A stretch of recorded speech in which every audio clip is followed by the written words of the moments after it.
Ya, pemirsa, kita informasi news pagi hari ini terkait dengan aksi damai massa yang memperjuangkan pembebasan 11 aktivis masyarakat adat Mabasangaji Halmahera Timur justru mendapat aksi represif dari polisi.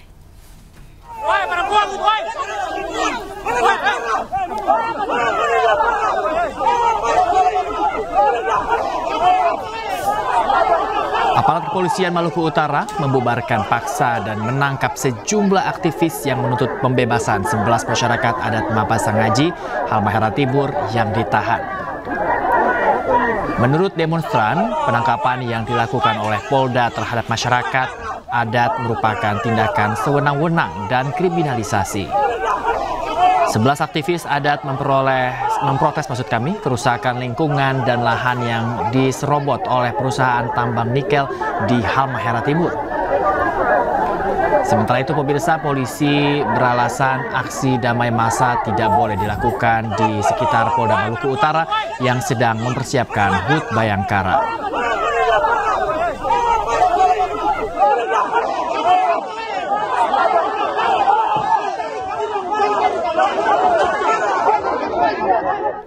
Pemirsa, puluhan orang di Sukabumi, Jawa Barat melakukan pembubaran dan pengerusakan sebuah rumah yang diduga digunakan sebagai tempat ibadah.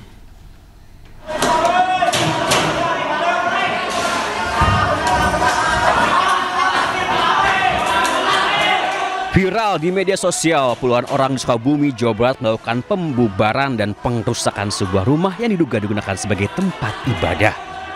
Selain memecahkan kaca dan merusak properti dalam ruangan, juga terdengar makian yang terlontar. Pasca kejadian, polisi, Porkopimda, FKUB dan MUI Kabupaten Sukabumi langsung melakukan pertemuan untuk mengklarifikasi. Polisi menegaskan jika bangunan tersebut bukan tempat ibadah, melainkan rumah singgah atau villa milik keluarga. Sementara kegiatan di rumah singgah tersebut dilakukan oleh warga di luar kota berupa retret atau pembinaan yang pesertanya anak-anak serta beberapa orang dewasa. Hal inilah yang memunculkan kesalahpahaman. Jadi bangunan yang ada ya dijadikan rumah singgah, kemudian saat kejadian itu ditemukan oleh warga sedang menggunakan tempat ibadah. Nah, inilah mispersepsi yang muncul, ya, sehingga dari mispersepsi itu terjadi kesalahpahaman dan terjadi sedikit insiden. Pihak kepolisian sudah memeriksa 9 saksi dan kasusnya ditangani Kepolisian Resort Sukabumi. Dari Sukabumi, Jawa Barat, Budi Setiawan, iNews melaporkan. Pemirsa, Gubernur Jawa Barat melalui media sosialnya membagikan momen dirinya bersama korban perusakan rumah di Sukabumi, Jawa Barat. Dalam video tersebut, KDM menjelaskan telah memberi bantuan terhadap korban serta menegaskan proses hukum tetap berjalan. Ibu korban dari perusakan rumah, ya, bukan gereja, bukan rumah ibadah, tapi perusakan rumah. Rumah milik siapa, Bu? Ibu Minina. Dan saya meminta satu, kalau seluruh warga hari ini dari dulu sudah hidup berdampingan. Iya, Pak. Di sini ada 9 orang kan, iya, hidup berdampingan. Kemudian yang berikutnya adalah persoalan kerusakan bangunan. Tadi saya sudah nyiapin, hari ini saya transfer 100 juta untuk memperbaiki bangunan yang rusak agar ibunya tenang. Besok saya kirim psikater untuk membantu psikologi anak-anak ibu dan ibu sekeluarga sebagai terapinya agar ibu tenang kembali. Yang berikutnya, persoalan perusakannya kita serahkan sepenuhnya kepada aparat kepolisian untuk bertindak secara objektif dan sehingga masalah ini cepat selesai. Pemirsa, aksi seorang pria di Depok, Jawa Barat viral di media sosial. Pria itu terekam kamera diduga memamerkan senjata api dan mengaku sebagai anggota Ring 1 Istana. Saya Ring 1-nya Istana sebenarnya. Ini fungsinya saya punya begini. Kalau saya anak kecil. Iya, tahu. Iya, tahu nggak usah pakai. Bukan wilayah. Nembak gua. Bukan tembak gua. Bukan wilayah saya gitu loh. Iya, tahu. Coba saya menyampaikan Pak Adi. Saya nggak megang nomor Pak Adi. No, Jabidi megang. Dalam rekaman video yang beredar di media sosial, terlihat pelaku yang bertubuh gempal sedang berdebat dengan warga terkait sengketa lahan. Kan saya Yang bersangkutan juga menunjukkan benda diduga senjata api dari balik bajunya. Ia juga mengaku sebagai anggota Ring 1. Menurut seorang warga yang saat itu berhadapan langsung dengan terduga pelaku, peristiwa itu terjadi pada saat ia menanyakan barang miliknya yang berada di dalam rumah lantaran rumahnya hendak digusur oleh petugas Satpol PP. Ia juga menyampaikan bahwa terduga pelaku baru beberapa tahun ini tinggal di lokasi lantaran memiliki penjualan sapi.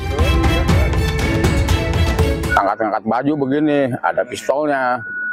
Iya, ngasih unjuk. Iya, ngasih unjuk. Soalnya saya juga panik juga, Pak. Udah kok ini ngangkat-ngangkat baju ada pistol, saya panik, Pak. Saya rasa ngeri juga. Ya, ada apa nih kalau sampai begini gitu.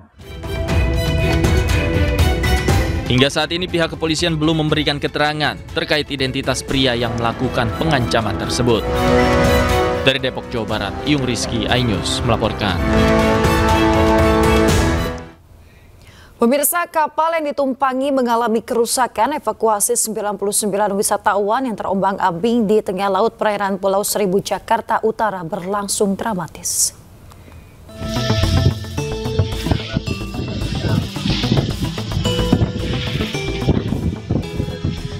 Petugas penanggulangan kebakaran dan penyelamatan Jakarta Utara mengevakuasi 99 wisatawan yang panik akibat terombang-ambing di tengah laut perairan Kepulauan Seribu, Jakarta Utara. Kapal motor Rindu Alam yang ditumpangi para wisatawan ini tiba-tiba mengalami mati mesin akibat baling-baling tersangkut jaring ikan di Pulau Sekati. Wisatawan yang berangkat dari Pelabuhan Kali Adem menuju Pulau Panggang ini terombang-ambing selama 30 menit. Sebelum akhirnya dievakuasi petugas Gulkarmat Jakarta Utara menuju Pulau Panggang dan Pulau Pramuka. Dari penumpang KM Rindu Alam dari Kali Adem menuju ke Pulau Panggang. Dan kronologinya kapal KM Rindu Alam mengalami trouble di belakang busuk Sekati. Tidak ada korban akibat peristiwa ini dan semua wisatawan berhasil dievakuasi petugas. Dari Jakarta, Sofyan Firdaus, iNews melaporkan. Pemirsa, banjir mengguyur jalur utama di Serang, Banten. Derasnya banjir membuat 2 sepeda motor pengendara hanyut.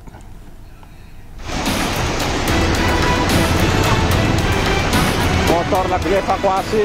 Warga berupaya menyelamatkan sepeda motor pengendara yang hampir terbawa banjir di Jalan Raya Bojonegara, Pulau Ampel, Serang, Banten. 1 unit sepeda motor berhasil dievakuasi, namun 2 lainnya diduga terbawa arus dan masuk ke dalam parit. Beruntung, pengendaranya berhasil menyelamatkan diri.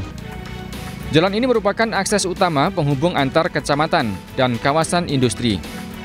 Warga menduga banjir berulang terjadi akibat saluran drainase yang tersumbat material bekas aktivitas tambang, seperti batu dan lumpur. Meski saluran sudah berkali-kali dikeruk, material kembali menumpuk setiap kali hujan turun. Jadi sudah ada eksiden, tapi seolah-olah tidak ada tindakan daripada instansi yang terkait. Ini sudah ada eksiden, sudah ada kecelakaan. Kemarin juga hanyut nih, roda 2 di sini. Sepanjang tahun 2025, banjir dilaporkan telah berulang kali terjadi di 3 desa di Kecamatan Pulau Ampel. Warga berharap pemerintah segera membuat solusi permanen sebelum ada korban jiwa. Dari Serang, Banten, Mahesa Apriandi, iNews melaporkan. Pemirsa, pencarian terhadap 2 dari 4 petani yang tertimbun longsor di Tasikmalaya, Jawa Barat pada Minggu siang kemarin hingga kini terus berlanjut. Tim SAR gabungan melanjutkan pencarian dengan mengerahkan anjing pelacak.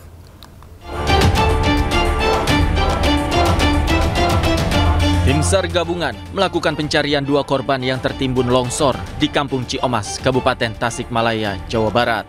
Proses pencarian diawali dengan pemetaan lokasi menggunakan drone thermal untuk mengetahui cakupan dan luas area longsoran. Selain drone, petugas juga melibatkan anjing pelacak dari Polda Jawa Barat untuk membantu menemukan korban longsor. Pencarian ini fokus pada titik yang telah ditentukan untuk menghindari potensi longsor susulan. Medan yang sulit dan terjal membuat alat berat tidak dapat menjangkau lokasi kejadian. Tim di lapangan hanya mengandalkan peralatan manual seperti cangkul dan linggis untuk menggali material longsor. operasi SAR hari ini yang pertama, sebelum teman-teman tim SAR gabungan menuju ke lokasi kejadian, kita menerbangkan drone thermal ya untuk memetakan lokasi longsoran. Tujuannya memetakan itu untuk mengambil gambar dari atas seberapa luas lokasi longsorannya.